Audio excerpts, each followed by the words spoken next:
तो गाइस आज हम बात करेंगे my life as a loser के चैप्टर नंबर 29 के बारे में। और आज की वीडियो की शुरुआत में हम देखते हैं फ्यूचर एंचोल को, जो कि पास्ट एंचोल के नंबर 2 का बंदा बनने की एक्टिंग कर रहा होता है ताकि वो बंदों से बच सके फाइट करने से। लेकिन पास्ट एंचोल का जो सच में एक नंबर का बंदा होता है वो यहाँ पे आ जाता है और फ्यूचर एंचोल यानी कि जीनू किम को पकड़ लेता है और पास्ट एंचोल को कॉल करके बता देता है कि कोई यहाँ पे तुम्हारे नाम का इस्तेमाल कर रहा है जिसका नाम है जीनू किम। और पकड़े जाने की वजह से फ्यूचर एंचोल अपने मन में कहता है कि क्या मुझे यकीन नहीं होता कि मैं पकड़ा गया। पास्ट एंचोल को जैसे ही पता चलता है कि जीनू उसके नाम का इस्तेमाल कर रहा है तो वो कहता है तो वहीं रुक, मैं वहां पे जल्दी आ रहा हूँ। इसके बाद कॉल कट हो जाती है और नंबर 1 वाला सर्वेंट जीनू किम यानी कि फ्यूचर एंचोल को कहता है नंबर 2 की लिस्ट में कौन कौन से सर्वेंट हैं मैं सबको जानता हूँ। लगता है तेरे अंदर कुछ ज्यादा ही हिम्मत आ रही है जो तू नकली सर्टिफिकेट बना रहा है रैंक्स के। क्या तुझे ये बात नहीं पता थी कि झूठा सर्टिफिकेट बनाना एक बहुत ही बड़ा अपराध है। फ्यूचर एंचोल हैरान होकर अपने मन में कहता है शिट, मैंने बिल्कुल भी उम्मीद नहीं करी थी कि चीजें ऐसी हो जाएंगी। मेरे पास्ट वाले सेल्फ को पहले ही मेरे ऊपर शक है। मेरा पास्ट सेल्फ अगर सच में यहाँ पे आ गया और उसने मुझे पकड़ लिया तो पास्ट पूरी तरीके से चेंज हो जाएगा। मुझे जल्दी से इस मोटे को नॉकडाउन करके यहाँ से भागना होगा। लेकिन नंबर 1 के सर्वेंट इतने ज्यादा कमजोर नहीं है। मेरे नंबर 1 के सारे सर्वेंट शैंगमिन से ज्यादा खतरनाक फाइटर हैं और अगर चलो मैं यहाँ से भाग भी जाता हूँ तो मेरी वजह से डाबिन और जिनशॉल खतरे में पड़ सकते हैं। लेकिन इतने में ही यहाँ के सारे लोग सावधान हो जाते हैं बिकॉज सुप्रीम लीडर यहाँ पे पहुंच चुका होता है। इसलिए नंबर 1 का बंदा कहता है वो यहाँ पे पहुंच चुके हैं, इसलिए सारे के सारे अपने घुटनों के बल बैठ जाओ और अपने नंबर बताओ, तुम कौन से नंबर के सर्वेंट हो। फ्यूचर एंचोल भी अभी नर्वस हो चुका होता है क्योंकि पास्ट एंचोल यहाँ पे पहुंच चुका है और अब कुछ भी हो सकता है। लेकिन ये चीज देख के यहाँ पे सारे बंदे हैरान हो जाते हैं। दरअसल यहाँ पे पास्ट एंचोल नहीं आया होता है, उसकी जगह पे यहाँ पे आया होता है सिम्पसन। सिम्पसन यहाँ पे आते ही बहुत ही खतरनाक गैंगस्टर की तरह कहता है आखिर किसकी हिम्मत हुई हमारे भगवान की झूठी नकल बनाने की। आखिर हमारे भगवान का नाम कौन इस्तेमाल कर रहा है। लगता है वक्त काफी ज्यादा बदल चुका है। आजकल नंबर 1 के जो मामूली से लोग हैं वो हमारे भगवान को खुद यहाँ पे बुलाने की बात कर रहे थे। नंबर 1 का बंदा कहता है क्या और तुम कौन हो। सिम्पसन कहता है मेरा नाम मिंग्यू सिम्पसन है, मैं यहाँ पे सुप्रीम 1 की जगह पे आया हूँ। लेकिन आखिर मिंग्यू सिम्पसन यहाँ पे क्या कर रहा है ये जानने के लिए हम देखते हैं एक पुराना सीन जहाँ पे हम देखते हैं कि पास्ट एंचोल को कॉल आ चुका होता है कि कोई उसके नाम का इस्तेमाल कर रहा है और पास्ट एंचोल उस जगह पे जाने वाला होता है उस बंदे को सबक सिखाने के लिए। लेकिन वहाँ पे जाने से पहले पास्ट एंचोल के बाल वाल सेट करे जा रहे होते हैं और उसके साथ के बंदे उसको कहते हैं एंचोल तुम सच में एक कमाल के शासक हो। तुम खुद उस बंदे को सजा देने के लिए जा रहे हो जिसने नकली 2 नंबर का सर्टिफिकेट बनाया है। मुझे पूरा यकीन है पूरी दुनिया में तुम्हारे जैसा राजा नहीं होगा जो खुद ऐसे मामलों को हैंडल करता है। जीनू की तो आज ढंग से ठुकाई पिटाई होने वाली है। मुझे यकीन नहीं होता जीनू किम ऐसा भी काम कर सकता है कुछ। हाँ, लेकिन मुझे ये समझ नहीं आ रहा है कि सर एंचोल को वहाँ पे खुद क्यों जाना पड़ रहा है। क्यों मिंग्यू सिम्पसन, मैंने बिल्कुल सही कहा ना। दरअसल मिंग्यू अभी काफी ज्यादा हैरान होता है जब उसे पता चलता है कि जीनू किम नकली सर्टिफिकेट का इस्तेमाल कर रहा है क्योंकि ये सब कुछ होने से पहले फ्यूचर एंचोल पहले ही सिम्पसन की तोड़ चुका होता है और उसने उसे कहा होता है अबे ओए सिम्पसन, मैं लाइब्रेरी जाने वाला हूँ इसलिए मैं चाहता हूँ कि तू एंचोल का पूरी तरीके से ध्यान रखे। जब भी वो आए या फिर मेरे लिए कोई भी दिक्कत हो तो तुझे हैंडल करनी है वो। अगर एंचोल लाइब्रेरी में आएगा तो तुझे एंचोल को लाइब्रेरी में आने से रोकना है। इसलिए सिम्पसन दूसरे सीन में अपने मन में बोल रहा होता है जीनो बेवकूफ कहीं के, तूने तो मुझे एंचोल को रोकने का मिशन दिया था, आखिर तू चीजों को कॉम्प्लिकेट क्यों कर रहा है। और मुझे एक बात समझ नहीं आती, जीनो और एंचोल गुस्से में एक जैसा चेहरा क्यों बनाते हैं। क्या जितने भी हरामखोर लोग होते हैं उनके सारे एक्सप्रेशन एक जैसे होते हैं। क्या मुझे इस वक्त का फायदा उठाना चाहिए और एंचोल को कह के जीनू की ठुकाई पिटाई करानी चाहिए ताकि मैं जीनू से अपना बदला ले सकूं। क्या मुझे एंचोल को बता देना चाहिए कि जीनू किम ने मुझे ब्लैकमेल करा है। लेकिन अगर मैं एंचोल को बता भी दूंगा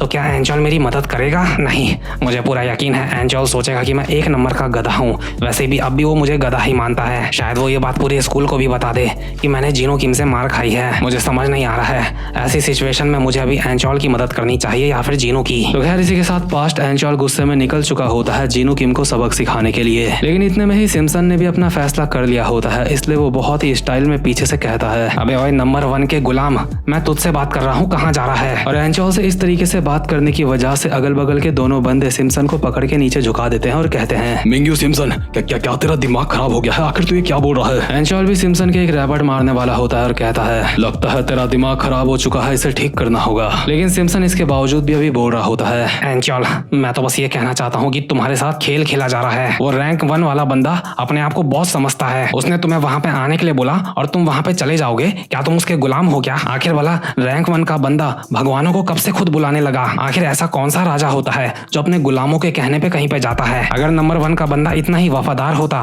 तो वो जीनू किम को खुद यहाँ पे लेके आता तुम्हारे पास। सर एंचॉल वो आपका गुलाम है, क्यों मैंने सही कहा ना? भले ही सिम्पसन थोड़ी सी गलत टोन में बात कर रहा होता है, लेकिन बात तो वो बिल्कुल सही बोल रहा होता है एक तरीके से। इसलिए मोटी बुद्धि का पास्ट एंचॉल बेवकूफ भी बन चुका होता है और हल्के से आंसुओं के साथ कहता है, सिम्पसन तू सच में मेरा वफादार कुत्ता है। पेड़ों को देखते देखते मैं जंगल को देखना तो भूल ही गया था। ठीक है मिंग्यू सिम्पसन, मैं तुझे अधिकार देता हूँ, तू मेरी जगह पे वहाँ पे जा सकता है। इसलिए मिंग्यू सिम्पसन वहाँ पे पहुंच चुका होता है जहाँ पे फ्यूचर एंचॉल होता है और नंबर 1 वाले बंदे के गाल पे एक रैपट मार के कहता है, आखिर ये कौन तय करेगा कि एंचॉल का सच्चा सर्वेंट कौन है और झूठा कौन है? तो बोल रहा है कि इस बंदे ने झूठा सर्टिफिकेट बनाया है। हाँ, लेकिन तूने इस मामले को सिर्फ एक तरीके से देखा है ग्वांग्यू। तूने नंबर 2 के सर्टिफिकेट के ऊपर शक करा है। असल में ये एक बहुत बड़ा क्राइम है। फ्यूचर एंचॉल खुश होकर अपने मन में बोल रहा होता है, सिम्पसन हरामजादा सच में कमाल का है, उसने एंचॉल को यहाँ पे आने से रोक लिया। और भले ही नंबर 1 का बंदा एक हाई रैंक का बंदा है एंचॉल का, लेकिन उसके बावजूद भी वो सिम्पसन को कुछ नहीं कह सकता, क्योंकि सिम्पसन पर्सनली एंचॉल को जानता है, उसी की क्लास में पढ़ता है और इसका ब्लड टाइप भी वही है जो एंचॉल का है। इसलिए सिम्पसन रैंक 1 की पोजीशन से भी कहीं ऊपर आता है। रैंक 1 के रैपट मारने के बाद सिम्पसन कहता है, गधे कहीं के,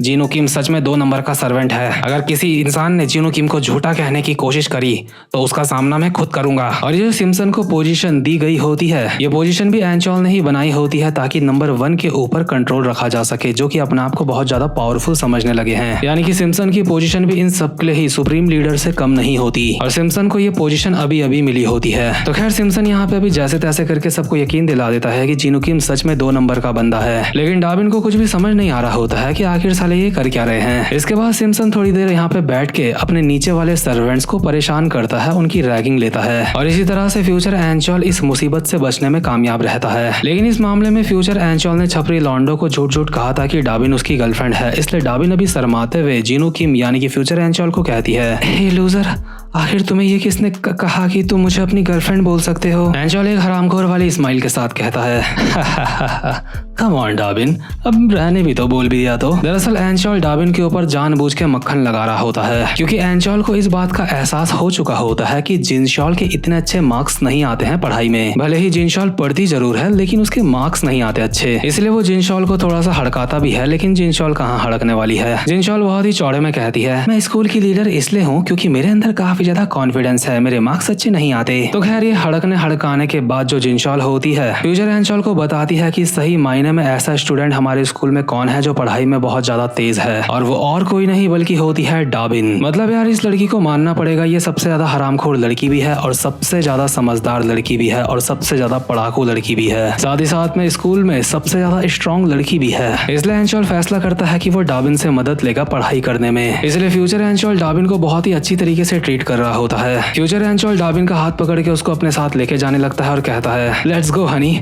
चलो पढ़ाई करने चलते हैं, मुझे सिखाओ पढ़ाई कैसे करी जाती है। डाबिन शर्माते हुए कहती है, क्या आखिर तुम्हें ये किसने कहा कि तुम मुझे हनी बोल सकते हो? वैसे मुझे ये काफी अच्छा लग रहा है। अगर तुम पढ़ाई करना चाहते हो तो सच में ठीक है, लेकिन मैं जानती हूँ तुम जैसे लोगों को क्या चाहिए होता है। एंचॉल कहता है, कम ऑन हनी, हमें वक्त बर्बाद नहीं करना चाहिए, चलो पढ़ाई करने चलते हैं। जिनशॉल भी भागते हुए इनके साथ आ रही होती है पढ़ाई करने के लिए, लेकिन अड़ंगी खा के नीचे गिर जाती है और उसकी आंखों के सामने से ये दोनों यहाँ से चले जाते हैं। साथ ही साथ में जिनशॉल को याद आता है कि जीनू किम ने कहा था कि डाबिन उसकी गर्लफ्रेंड है, इसलिए इसके अगले सीन में बेचारी जिनशॉल थोड़ी सी दुखी लग रही होती है। लेकिन इसके अगले ही सीन में हम देखते हैं फ्यूचर एंचॉल को, जो कि अभी डाबिन के घर में बैठा हुआ होता है और अपने मन में कहता है, काफी अजीब बात है, मैंने तो डाबिन को कहा था कि मुझे पढ़ाई करना सिखाना है, तो फिर वो मुझे अपने घर क्यों लेके आ गई? क्या उसे घर में पढ़ाई करने में ज्यादा आसानी होती है? खैर इस बारे में मैं कुछ भी नहीं कर सकता।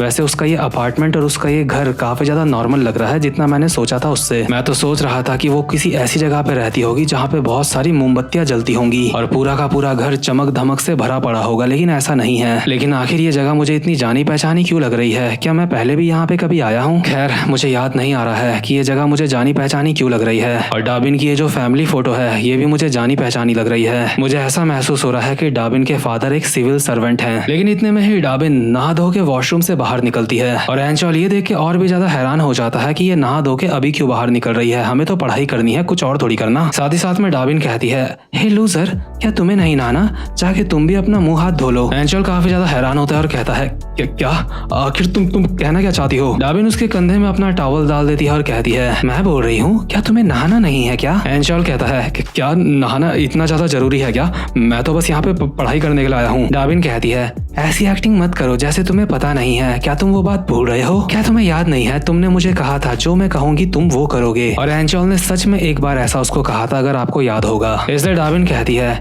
मैं तुम्हें पढ़ना सिखाऊंगी लेकिन तब तक नहीं जब तक मैं जो चाहती हूँ तुम वो ना कर दो। और एंचॉल अभी यहाँ पे काफी ज्यादा नर्वस हो जाता है क्योंकि उसको सिचुएशन समझ आ रही होती है कि किस तरफ जा रही है सिचुएशन। और शायद आप लोगों को भी सिचुएशन समझ आ रही होगी, इसलिए एंचॉल कहता है, क्या आखिर तुम चाहती क्या हो मुझसे? डाबिन कहती है, मैं चाहती हूँ कि तुम जल्दी से छुप जाओ। दरअसल डाबिन के फादर अभी घर वापस आ चुके होते हैं, यानी कि लेजेंडरी जिनचॉल पार्क। और मैंने आपको पहले भी बताया था कि इस मानवा में जिनचॉल पार्क की शक्ल थोड़ी सी अलग लग रही है, लेकिन ये जिनचॉल पार्क ही है। तो खैर जिनचॉल के यहाँ पे आते ही डाबिन कहती है, हाय डैड, आखिर अभी आप यहाँ पे क्या कर रहे हो? और ऑब्वियसली फ्यूचर एंचॉल अभी कहीं पे छुप चुका है। जिनचॉल अपना कोट वोट उतारते हुए कहता है, मेरा काम आज जल्दी खत्म हो चुका था तो मैं जल्दी घर आ गया। वैसे मैंने तुम्हें कहते हुए सुना था कि छुपो, तुम किसको छुपने के लिए बोल रही थी? वो डैड, मैं अपने दोस्त से कॉल पे बात कर रही थी। क्या सच में ये बात है क्या?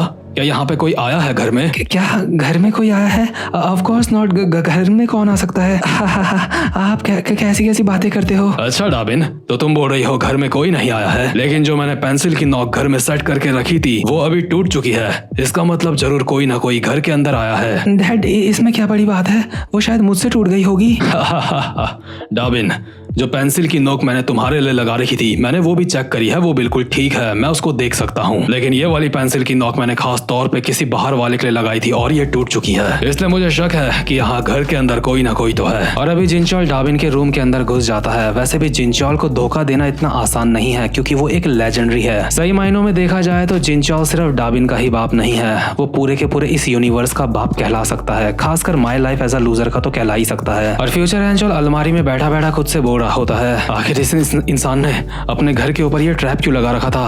क्या कोई ये जासूसों वाली नॉवेल्स पढ़ता है क्या? लेकिन एंचॉल को ये बात नहीं पता कि नॉवेल्स इस बंदे को देख के बनाई जाती है, ये बंदा नॉवेल्स नहीं पढ़ता। लेकिन एंचॉल अपने मन में बोल रहा होता है, लेकिन एक मिनट, मैं यहाँ पे छुप क्यों रखा हूँ? मैं तो पढ़ाई करने के लिए आया था ना। वैसे भी मैं यहाँ पे कुछ गलत काम करने के लिए नहीं आया था, तो मुझे छुपना नहीं चाहिए। ठीक है, इससे पहले बात और ज्यादा बिगड़ जाए मुझे जल्दी से बाहर जाके डाबिन के फादर को सब कुछ सच सच बताना होगा। लेकिन जिनचॉल यहाँ पे पूरी तरीके से तलाशी कर रहा होता है और डाबिन को कहता है, डाबिन एकदम शांत रहो। जिनचॉल अलमारी के बाहर भी आ चुका होता है जहाँ पे एंचॉल छुप रखा होता है और उसके एक हाथ में गन होती है। जो भी अंदर होगा जिनचॉल उसको तुरंत ही निपटा देगा। और आपको बता दूं, असासिनेशन करना यानी कि लोगों को बहुत ही शांति से मारना जिनचॉल की एक खासियत है। वैसे भी जिनचॉल को वॉर हीरो ऐसे ही नहीं कहा जाता और हमें आगे के चैप्टर्स देखने की भी जरूरत नहीं है। मैं पहले ही बता सकता हूँ कि जिनचॉल की नजर से वो नहीं बच सकता, क्योंकि अगर जिनचॉल एंचॉल को ढूंढ रहा है तो उससे बचना बिल्कुल नामुमकिन है। और इसी के साथ ये वाला चैप्टर यहीं पे खत्म होता है। तो भाई लोग, उम्मीद करता हूँ कि आपको आज की एक्सप्लेनेशन और चैप्टर दोनों ही अच्छे लगे होंगे। और अगर आप ऐसे ही फील के साथ सारी की सारी एक्सप्लेनेशन और अलग अलग मानवास देखना चाहते हो तो आप चैनल को सब्सक्राइब कर सकते हो और बेल आइकन को भी प्रेस कर सकते हो। तो खैर गाइस, अब मैं मिलता हूँ आपसे अपनी नेक्स्ट वीडियो में, तब तक के लिए गुड बाय।